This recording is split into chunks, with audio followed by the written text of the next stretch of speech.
everybody, Treneshia Gilbert here, better known as T, your favorite real estate agent with eXp Realty. Are you selling your home or thinking about selling your home? Well, if you are, I am so excited for today's video. Today's video will talk about the 7 common mistakes that sellers make when selecting a realtor. Trust me, you don't want to miss this. So with that being said, tune in. All right, mistake number 1. Now, that is choosing an agent based on a lower commission. Now, I get it. You want the biggest bang for your buck. You put all this time, energy, sweat equity into that home. So on the back end, you want to see a lot of money come back to you. And that's a good thing. However, when choosing an agent that have a lower commission, it doesn't mean that you're getting the best deal. That agent may not negotiate on your behalf. They may not market your property like they should. And they may not also put in the time and effort needed to get you to the closing table of getting your property sold. So that's something you want to keep in mind when it comes to selecting an agent that's going to do the right job for you. All right, mistake number 2, not researching their track record. Let me put it to you like this.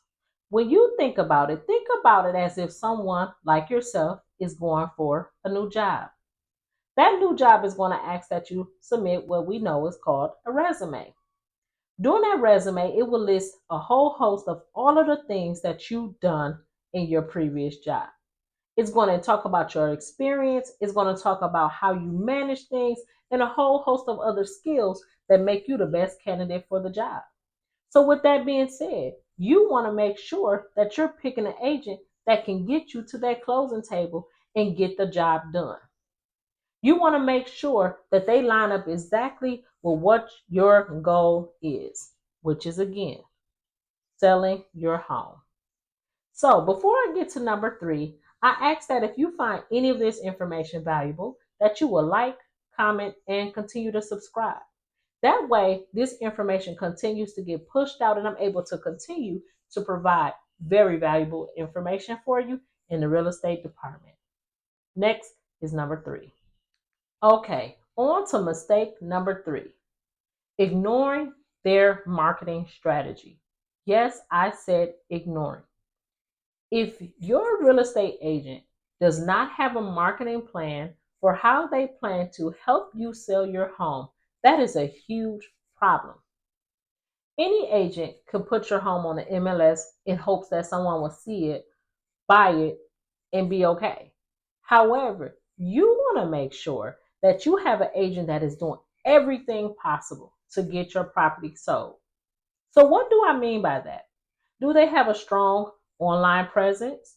Are they using platforms such as your Facebook, your Instagram, your LinkedIn, your TikTok?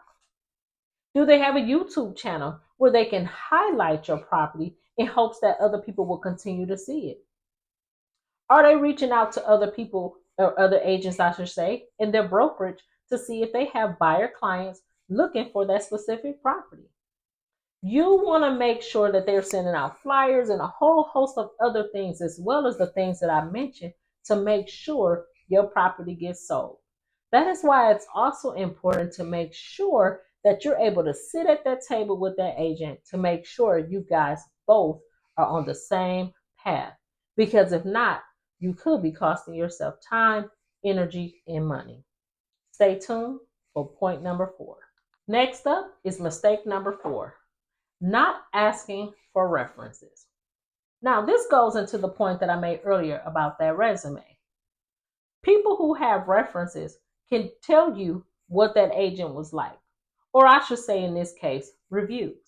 Reviews are pretty much a great opportunity for you to learn the characteristics of that agent and to learn how they showed up for their clients. These are all important facts because it would also give you the opportunity for you to see how they'll show up for you. Mistake number 5, overlooking local market trends. So I want to tell you a little bit about this. You want an agent that knows your area inside and out. They should be able to tell you how many properties were sold, what the properties were being sold at, how long they were on the market, and a whole host of other things that is necessary. The reason for this is it will give you the the idea on what the timeline could look like for getting your property sold. Without having that information, really, let's ask, how could they really get your property sold? You don't know nothing about the area. You don't know the price point for the area. You don't know how many houses have been sold in the area. You don't know what they're asking for is going what is going for in that area, excuse me, and a whole host of other things. But another very important tidbit is to know days on market. You want to know how many days houses are staying for in that area before someone puts an offer on it and get that offer accepted. So if you don't have that information or that agent cannot provide that information for you, then that is a sure way to let you know that they do not know the market. All right, now we have mistake number 6. Now this is a really big one. And it's a really big one because it is a pivot point for how you will move in this business.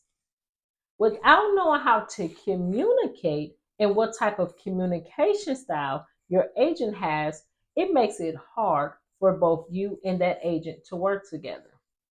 Now, I'll be honest, everyone have a different communication style, and I get that. Now, I will say this, the agents are really busy and they may not have the time to answer every phone call, every text message. However, though, they should be laying out expectations that they have for you as a seller, as well as you should be giving expectations for what you expect from them as the agent. That way, both people can stay in a communicative style about what is necessary. Purchasing a home, just as well as selling one, is stressful for anybody.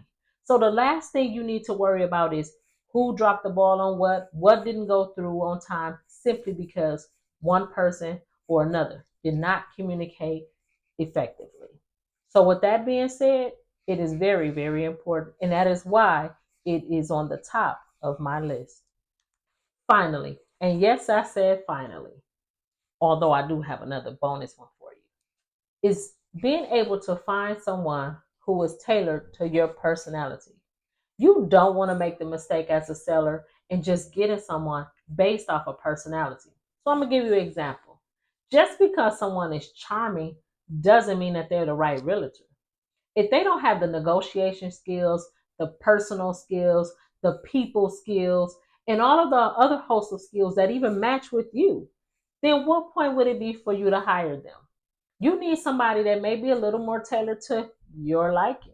So if you are a calm and relaxed person, you may need someone who matches that energy just the same. So with that being said, that is something you want to consider. Because again, like I said, charm does not get you to the closing table.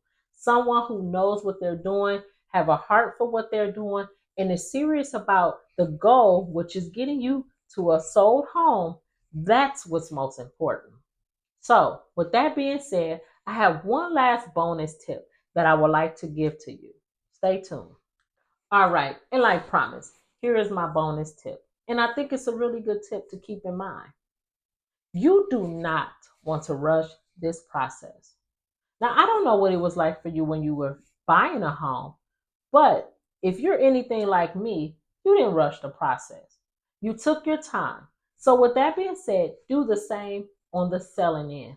You want to make sure that you're interviewing the right agents. And it's okay to interview multiple agents because at the end of the day, you want the person who has the best values, morals, beliefs, and can get the job done and can also be tailored to what it is that you need. So, with that being said, take the time that you need. Buying a house is a very, very big decision, just as well as selling one. And that's a wrap. I hope you guys found this information to be very helpful when it comes to you avoiding the common pitfalls that sellers make when selecting a real estate agent. If you found any of this information to be helpful, I ask that you will like, comment, and subscribe so that I can continue to share with you the amazing real estate tips and tricks. With that being said, until next time, have a blessed and an amazing day. Peace.